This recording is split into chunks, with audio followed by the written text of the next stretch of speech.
earphones up to now. So definitely let me know if you liked it now that I have more control over what it is that you hear, and well, I can have more of a quality assurance while making the video. If you're confused as to why I've never used my earphones before, it's because I am an idiot in a sense. I've used them before, but I've always put the audio jack into the laptop on which I record rather than the microphone itself. So it always ended up being delayed, and it sounded really weird to me, and I could never actually talk properly. I'd always hear it delayed, and I'd always try to like elongate the sentence that I want to say, and it would be interesting. It would still sound like okay in a sense, but it was definitely not what I wanted to the fullest, so I just stopped doing it. And despite the fact that I very obviously noticed the audio jack on the microphone when I originally bought it, I completely forgot it after like a day or so.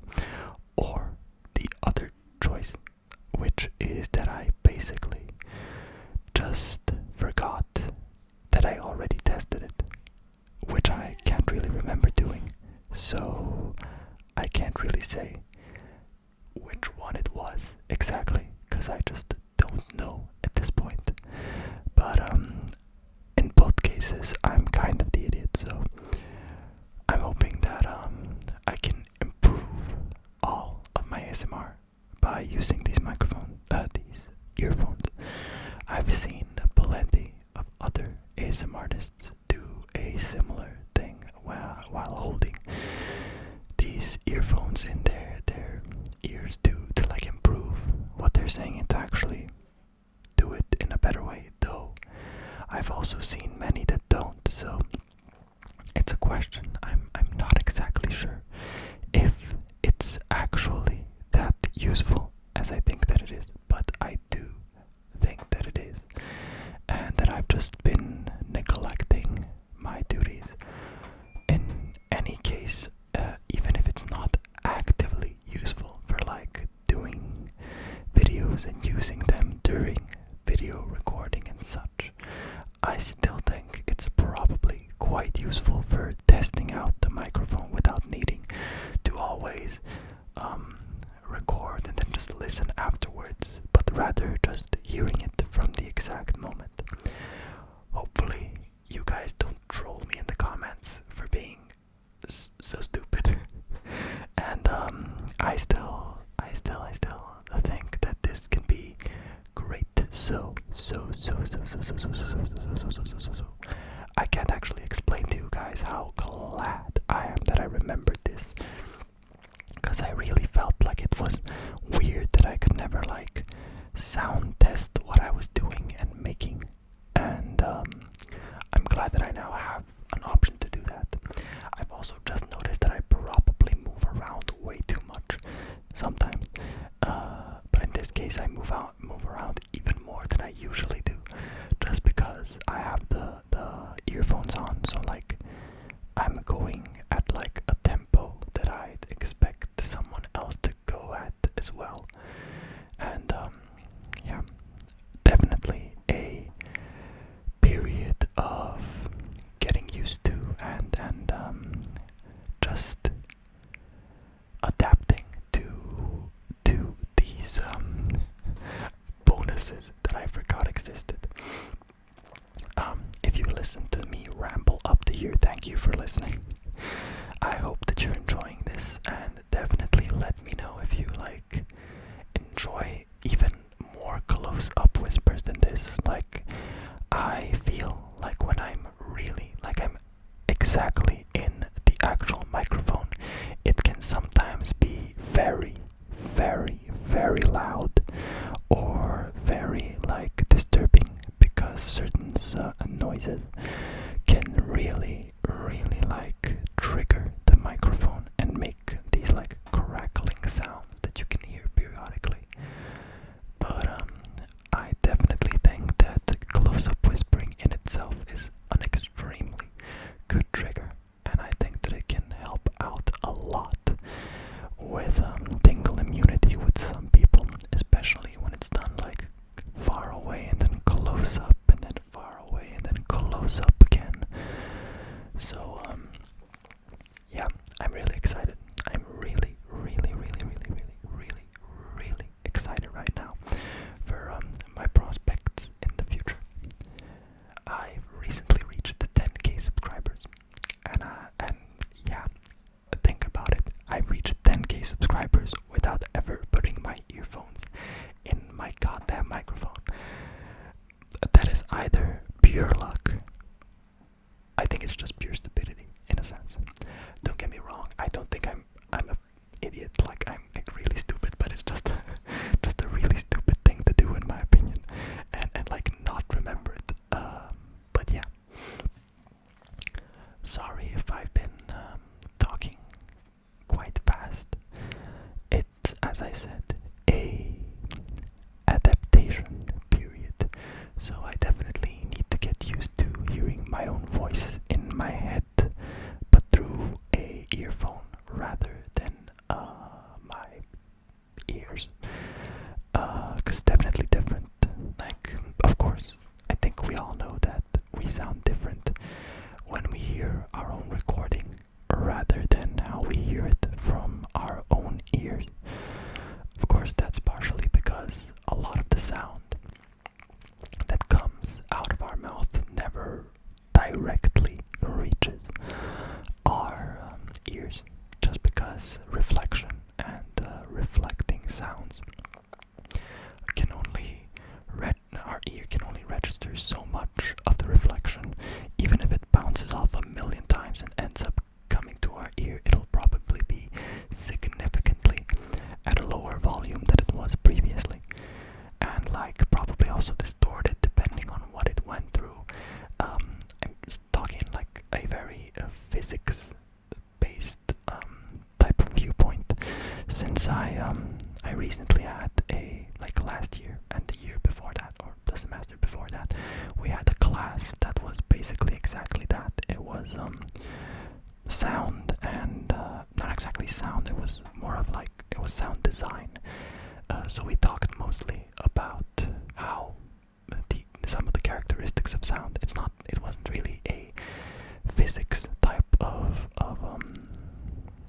class. It was more like a design class, in the sense that we were looking at how to record and how to use different sounds, how to edit them, how to adjust stuff, and in general how to record recording studios, and a lot of it was a very general type of class, and it was very much different from what you just learn purely from physics when you learn about sound.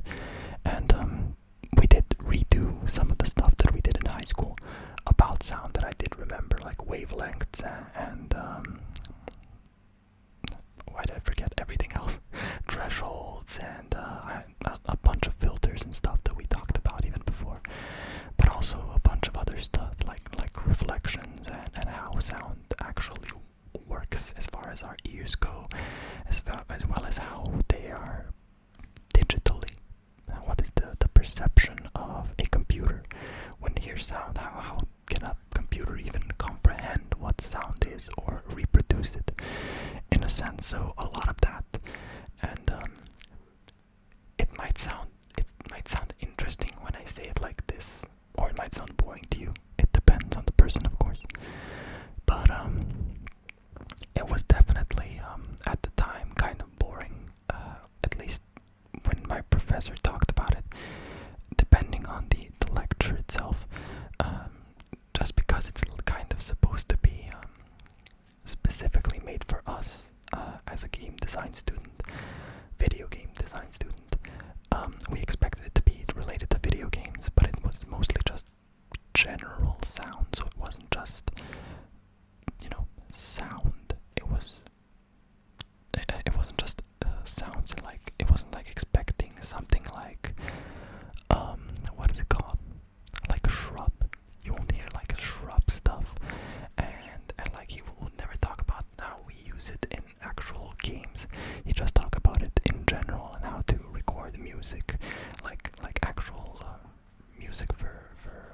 music videos and stuff like that.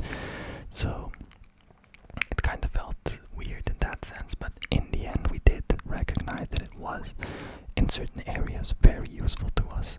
And even though I'll forget the like physics, sorry about that, the physics part of what we learned, like the amplitude and everything else, I'll probably remember, and I hope to remember the most important parts, which are necessary for what I'll be doing and what I hope to do, especially now. I'm literally tomorrow going to be searching for some sounds for a game that we're making, and editing them, and hopefully getting some good sound to enhance the entire experience. Like, I don't know how many of you play games, but even if you don't play video games, you probably watch movies, or you watch TV shows, or you play games on your mobile phone or something similar. You definitely have something that has sound, even if you only watch TikToks or YouTube videos and such. All of those would be completely different without sound. I mean, in a medium like ASMR, sound is like 90% of it, unless you're doing visual triggers, which also have a place in ASMR, of course. But ASMR in general is triggered usually by something more than just, not something more, but mostly sound. And so it's really important in that sense, and so it's just as important for a lot of other mediums. You might not actively think about it. That's the thing about sound. You're not going to notice good sound. You're going to notice bad sound, because good sound is expected. You almost always expect sounds to be good and understandable and comprehensible and such. You never expect it to be bad, because if it's bad, you probably don't want to watch it anymore. So the expectations are always there, and it's kind of a thankless job in some senses, just because when you watch a movie or a TV series, you're more likely going to think about the actor, the producer, the stunt coordinator, I don't know, even the choreographer, for example, for action scenes, or for dances, or for musicals, or the person making, even in that sound, even with sound in general, you also have two like separate parts, which are music and like sound effects. There's also dialogue, but that's an even different story. But even if you do notice the sound, you're most likely to notice music. You're not that likely to notice the sound effects. You're much more likely to notice the music. So you'll even focus on the composer, or the set, like somebody that did the music design, rather than a sound designer, than a sound producer, and a lot of other very thankless jobs in a sense. And even if they are thankless, at least on the side of an audience, they're extremely respected and extremely well versed, and in general very needed, or should I say necessary, in all of these mediums. Like, people that can do sound properly are really rare, at least somewhat rare, and are respected because they can do their job so effectively. I have had the privilege to work with both my professor, with some of his colleagues, as well as a few colleagues that are students that are doing what is it called, sound design as their main class. So I know quite a few of them as well. One of my best friends was also going to, or should I say, she applied to the course itself, but she didn't get in. At least not in my city. She ended up getting in another city. But yeah, and so I definitely had quite a bit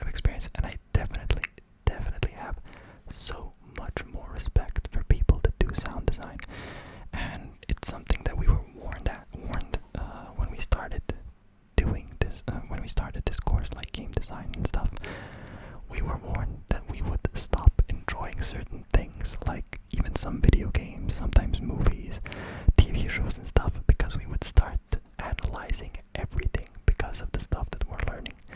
And it's a similar thing for anybody that might be studying films or something related to films, or in general something related to the arts that has a lot of like analysis and that makes you go deeper into a certain medium, a certain genre or something. And it makes you not even automatically, but in a sense you do it without even knowing, and you just start analyzing stuff that you never would before. And while in my opinion I don't enjoy games or shows or anything like that any less now, I still understand why some people might, and why this like over analysis can definitely make you think too much on what it is that you're doing and what it is that you're watching, and like rating it and over focusing on certain parts that might not be that important. So I definitely understand it from in that sense, but I hope to never get to the level where I can't enjoy something, because if I get to that point, then like the entire point of why I wanted to be a game designer was both to make games for other people and to enjoy them myself as well, of course. And if I make a game and I can't even enjoy my own game, then what was the point? Though in a sense I do expect that some game designers and such can't really enjoy their game if they've worked on it way too long and they've play tested it a million times. It probably becomes quite tedious, and they've played it more than like 90% of the population. So same thing goes for the people that need to analyze films and similar things. So yeah, respect anyone that has to do that, and honestly I hope we all get through this without getting the love for the medium that we have like removed from our bodies unwillingly. But yeah, I definitely rambled way too much. I didn't even focus on the fact that I was whispering that close to the microphone. So I hope that this was still what the actual title says, a close-up whispering video, rather than just a random ramble about somewhat unimportant stuff for maybe some of you guys. But in any case, I hope that you enjoyed it, and thank you for listening. I plan on doing multiple of these, like more of these in the future, because people seem to really enjoy them. And with the upgrade of actually using my earphones, I hope that this is even better than my previous ones were, and that you can enjoy it to a new degree that you might not have been able to before. So thank you once again for watching. If you want, and if you watched up until now, please leave a like. That will really help me out. And of course, comment if you have any thoughts on the things that I've talked about. If you think I should maybe whisper even closer to the microphone, like literally eating the microphone. I'm joking, of course. But yeah, definitely let me know, and I'll see what I can do. I might even just make a second video where I'm like, this is the second video where I actually focus on talking really close to the microphone. So yeah, thank you once again for watching, and I will see you guys in my next video.